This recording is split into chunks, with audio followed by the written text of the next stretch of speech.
Hi everybody, my name's Mark, otherwise known as the Bowler Hat Farmer. I'm here today to talk about something very, very serious, something that worries me as both a parent and a grandparent. I'm going to talk about the potential of food shortages and how they are likely to come about because of three major things that are happening inside the farming community. So firstly, let's talk about the bureaucracy. This bureaucracy is brought down upon us as farmers by DEFRA and the Environment Agency. Farmers have been farming for hundreds of thousands of years and they've got a fairly good idea what they're doing. This bureaucracy is now so heavily entrenched into our system as running a farm that it's now becoming impossible to trade.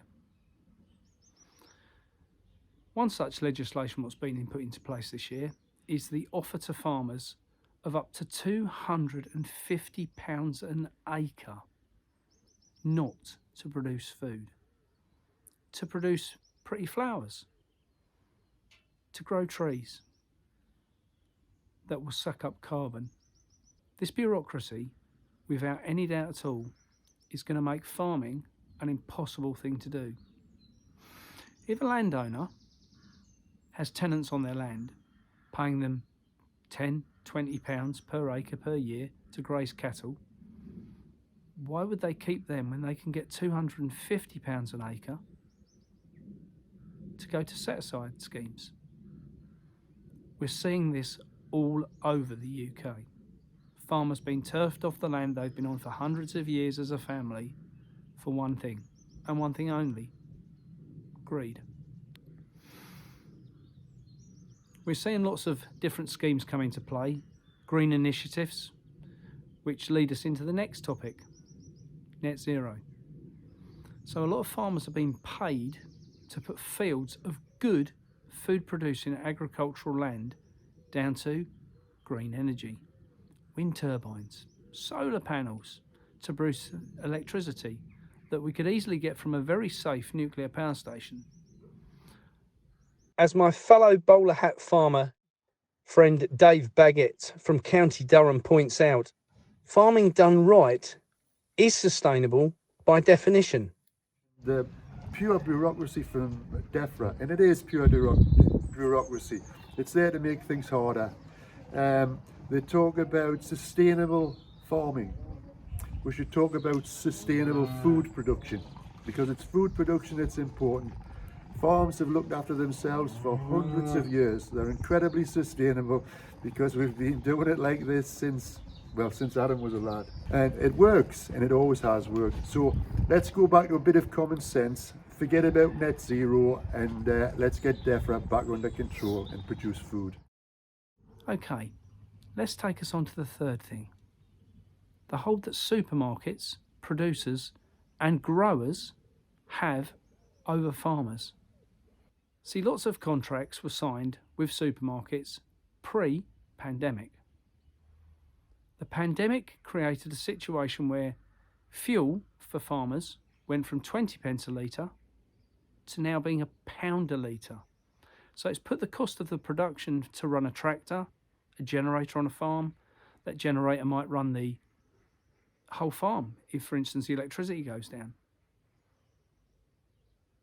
That's concerning, because that's put the cost of running the farm on one item alone up by 5 times. It's scary times, guys, and these scary times deserve your input. Since the pandemic, we've noticed that food is escalating out of control and spiralling to higher levels than we've ever seen before. Why is that? Is that because farmers are greedy? No. Farmers simply aren't earning enough to pay for the produce to be grown. What I do think is, out of the back end of all of this will come new opportunities for farmers, new opportunities for communities, new opportunities for the general public to buy their food, quality food, from good quality, honest British farming. There is thousands upon thousands of farmers across the UK at the moment producing videos out of desperation to try and draw attention to the industry. We have to make a stand, guys. You, me, and everyone else in the country. Otherwise, simply there is going to be no food. Thanks for listening. Hi, I'm Catherine McBean, and we at the People's Food and Farming Alliance share your concerns about farming. And in this video, we're going to take a look at the bigger picture that's affecting us all, and most importantly, look at the solutions. The planned net zero policies, starting from 2030, recommend all flying, shipping, food imports, and homegrown beef and lamb are phased out. All the while, farmers are being paid to plant trees or rewild instead of growing food. Seemingly, it makes no sense to do this. So why are governments everywhere following such harmful policies? It will make sense when you know the main objectives. UN researcher and speaker Sandy Adams explains. Right now, we're seeing environmentalists advocating policies at the expense of farmers and others who create usable, tangible societal benefits from the land. In 2023, a new financial instrument was created by the Securities and Exchange Commission in the US at the request of the New York Stock Exchange. The World Bank and the IMF are involved in this as well. And it's called a natural asset company, sometimes called a natural asset class or a natural asset corporation. And the acronym, there's always one, is NACs. They're based on environmental stewardship. And this is a global initiative and works the same in all hitherto sovereign countries. Natural asset companies hold the rights to ecological performance. These companies would be given a license to control the lands, both public and private, and would be required to conduct any unsustainable activities, such as intensive farming. In effect, this means that these companies would seek to profit off the land without using the land's productivity. So how might they be able to profit from and take control of the land while not using it? Well, they profit from something called ecological performance, such as conservation, restoration, or sustainable management. These natural asset companies aim to quantify and monetize these natural outputs using a system called biodiversity net gain. It's the equivalent, really, of the ESGs in the business world. It's a way of scoring. It's called BNG, biodiversity net gain. These natural assets, i.e. the land, in the private sector, this means that large farmers and landowners would, under net zero, be encouraged by financial incentives to transfer their land into trusts and smaller collectives funded by corporate stakeholders for profit as environmental special interests or stewardship projects. Now, historically, this has happened before. It happened in the Enclosures Act in the 17th century in the UK, and also during the Russian Revolution, where large swathes of land were taken into corporate control. Sovereign nations such as the UK can provide their lands to private investors, including those outside the United Kingdom.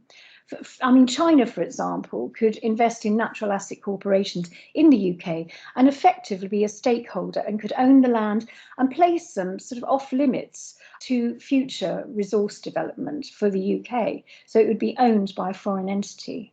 And I could see that not being a very good idea. These efforts continually prioritise environmentalism over human needs and growth. The Intrinsic Exchange Group, IEG, in the US admits that producing these essential goods and services and managing resources wisely is as valuable, or perhaps even more valuable, than the food production. Well, how does that make sense? How can corporate profit go over food? This is unbelievable. This concept is very dangerous as it places natural assets into the hands of corporations controlled by profit under the guise of environmental interests. This effort would be a massive, massive windfall for governments worldwide and the NACs themselves. Governments would create an entirely new revenue stream from the land that the people could benefit from, but they won't. That would solely benefit the Davos-type crowd that gives the current WEF-style system support. Both big government and radical environmentalists stand to benefit from it. It would result in profit over people, control over them, and significantly less food production. Net zero is being used as a vehicle to get people to give up their land and their freedom, all to save the planet. It's effectively a land grab. Whilst it's unquestionable that human activity has been destructive to habitats and ecosystems, is the net zero carbon reduction agenda really going to save the planet? I'll pass you over to Rachel Matthews to look at that one. For me, as a horticulturalist, CO2 has always been something that's beneficial, as it increases photosynthesis, which allows plants to grow faster, stronger, be more resilient to pests, have bigger yields, and all with less water. CO2 makes up just 0.04% of our atmosphere, the majority of which is naturally occurring. Now, no one denies the climate is changing. It has done for millennia. But is it really down to these minuscule amounts of CO2 that human activity produces? It is a greenhouse gas and it does contribute towards warming, but as the work of Dr. William Happer from Princeton University and Dr. John Christie, the chief climate scientist of Alabama, shows, if current CO2 levels double, the resultant thermal radiation and warming would only be around 1%. And interestingly, CO2 levels rise after temperature, not before. So how is CO2 driving temperature increase when it goes up afterwards? Water vapour is the largest greenhouse gas, around 90%. So why is it that the smaller greenhouse gases of methane and CO2 are getting the blame, and not oceanic cycles, solar cycles, ice sheet albedo? Now, I'm not a climate scientist, so let me introduce you to Ralph Ellis, who is. Let's have a look at the greenhouse effect. Greenhouse effect traps energy underneath the troposphere to warm the surface. The trouble is, if we measure the temperature in the troposphere, on this graph we see the actual temperatures are much less than the modelled temperatures in red. Let's have a look at CO2 in the ice ages. So here is a graph of all of the major ice ages over the last 800,000 years. The problem with this graph is that when CO2 is high, up the top here in the purple, the world cools. And when CO2 is low, the world warms. Now that would not happen if CO2 was a very strong greenhouse gas. So let's look at the possible causes of warming. Here's one. Here's a graph of all of the temperature adjustments made by NOAA in the temperature data sets. And a full 1 degree centigrade of warming that you see quoted for world temperatures has been caused by data adjustments, by fiddling the temperature record. And this is the climate computer that they use for the Met Office down at East Anglia. Here it is, and you see all of the scientists are looking at the CO2 knob here, and there's not very many people who are looking at oceans, water vapour, or the sun. Now, the net zero industry is worth trillions, over $4 billion a day, and that amount of money can buy you an awful lot of science and influence. So entirely up to you if you want to believe that methane and the small amounts of CO2 that human activity produces is entirely responsible for global warming. Personally, I'm going to go with the thousands of climate scientists who aren't on the corporate-sponsored payroll and who think net zero is a complete and utter load of.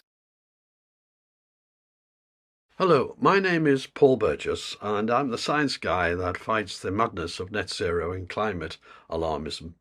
What we have today is a total suppression of the truth. I can provide the simple science that shows that even doubling methane makes no difference to the climate, and that the fact of adding more CO2 to the climate is wholly beneficial and hasn't got any negative sides at all. That is the real science, and that's what I deal with.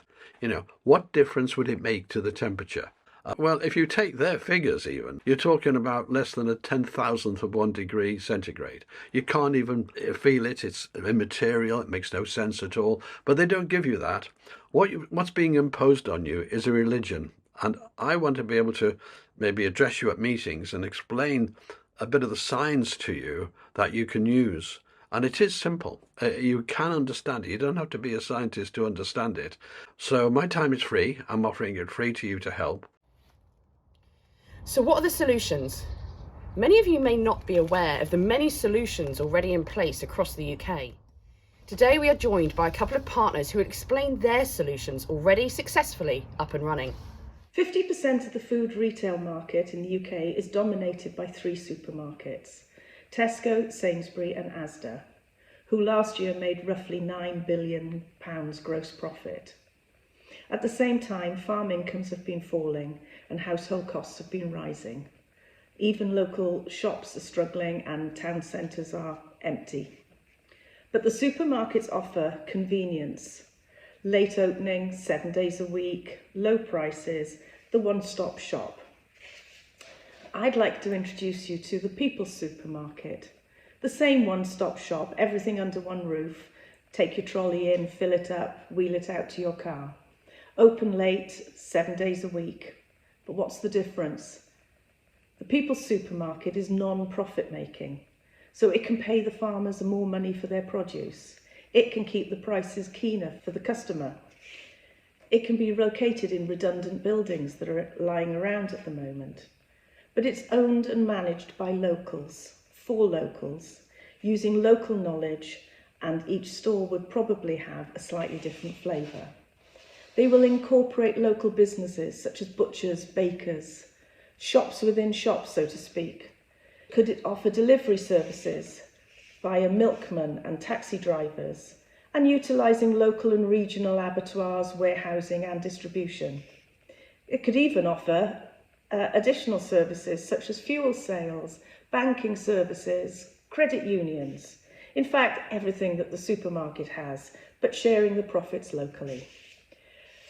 We recognise that setting up local businesses like this is never easy, and keeping them going is even harder. So we are busy recruiting teams of business advisors who will help to set up these supermarkets and keep them going as long as is needed. Hello, I'm Nick Weir. I'm a part-time grower on a CSA project and part of the Open Food Network, which is a global community of farmers, growers, community food enterprises and software geeks with a common belief that the food systems of the world are broken and we're in the process of rebuilding them from the bottom up. It's the Open Food Network's in 21 countries. This is a map of the UK. With a couple of thousand producers in the UK, shown by these tractor symbols, and about 150 shops, shown by this shop symbol. The shops may be producers selling direct from the farm, or they may be food hubs that bring together multiple producers with a single online shopfront. They may be online farmers markets, they may be food co-ops, they may be buying groups, lots of different ways of getting the produce from the people who produce the food to the people who eat it, using as short a supply chain as possible. One of these hubs, buried somewhere down here in Kent, looks a bit like this. This is their list of producers that are selling through their shopfront. And this is their shop. The shop will show a picture of all the produce that's being sold. It will show a description of that produce. And you can click there to get the description. Really bad example, that hasn't got a description. Normally the description is displayed there. And also you can click to find out who produced that food. So against every product, you can see who is the producer who produced it. You can read some contact details about them, and you can read a bit about their growing practices. And if you want more, and you can also see which shops they're selling that produce through. Because it's possible for a producer to sell through multiple shops and give them multiple routes to market, and contact details for those producers. So the people who are eating the food can get directly in touch with the people who are producing it. We believe in transparency, so against every price of every product, you can see how much of that final selling price is going to the producer and how much is being retained by the hub. So this is a hub with multiple producers, and they are packing and distributing the produce on behalf of the producer. So they make a markup, and the hub can set that markup at their own rate. The software is open source, and we believe that is fundamentally important, that if we're going to build a better food system for the world, we need to build it with different tools than the tools that we use to build the current broken food system.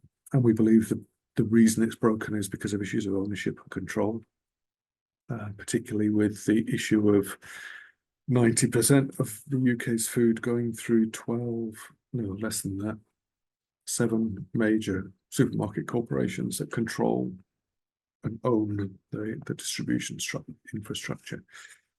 So yes, open source, which means it's in common ownership. This software can never be sold or taken over or shut down. It is in common ownership, and anybody can use it. We set up the software so that whoever's using it can set up multiple payment methods. So you can take online payments, you can set up multiple distribution points, pickup points, home delivery, that kind of thing. And the Open Food Network is encouraging as many producers as possible to sign up and use the platform. If any of those producers want to set up their own shop front and sell direct from the farm, then we ask them to pay 2.4% of any online sales they make to us to cover the running costs of the platform. If the producer is selling through a hub, they don't pay anything at all. The hub will pay us 2.4% of their sales, but producers selling through a hub will not pay anything to use their this platform. If you need any more details, please do contact us. We're very happy to talk it through with you. Thanks for your time. Hi, I'm Danny, one of the co-founders of Pharmacy Co-op. We're a not-for-profit social enterprise. We launched in 2020 in February, so we've been operating for nearly 4 years now. Our focus is about helping to create the secure and resilient local food systems. So everything owned by the people to benefit the people, but also these systems will regenerate the planet and our health as well. So a proper solution.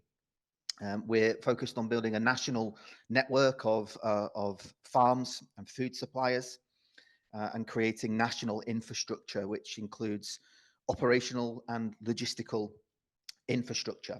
As well as that national focus, we're working with community groups all over the country, focused on their local systems as well. But very quickly, what we offer at the moment is a organic fruit and veg box scheme where people can have a box collected, come and collect from a local collection point, or have it delivered to them. Various boxes, but also a create your own order, we call it, where people choose everything which goes into their box from many, many items we've got. So in terms of what we're focused on is supporting the farmers. What we call it a kind of new story for the farmers. We want to help them offering a secure and alternative market. So anything kind of produced, we can buy and distribute nationally. But also a lot of the infrastructure that we're helping to create is food hubs, which can have picking and packing operations focused on local and regional orders, some warehousing. We've got one in Derbyshire at the moment, which we're blueprinting and then looking to replicate this all over the country. Also, a big part of the infrastructure is the logistical network, local infrastructure where we can collect from farms and deliver to local hubs and also regional hubs. So this logistical infrastructure is national as well. So hopefully you can support us as we support the farmers and we transition into into much more positive times. Thank you. There are also many other varied solutions being implemented across the UK, but PFFA are keen to take this further, so we're holding a public forum on Zoom on Wednesday the 6th of March at 7 p.m.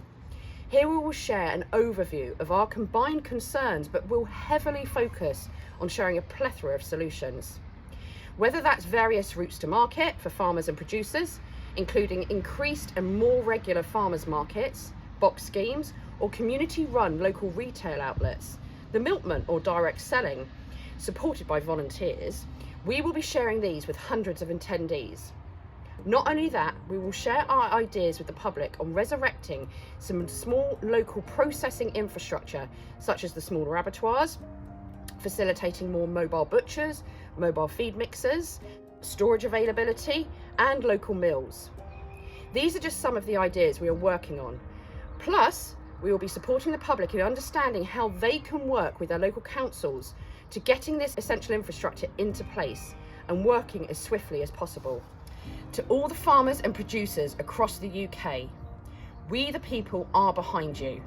We understand better than ever before the challenges you face, and we will gather thousands together to support you.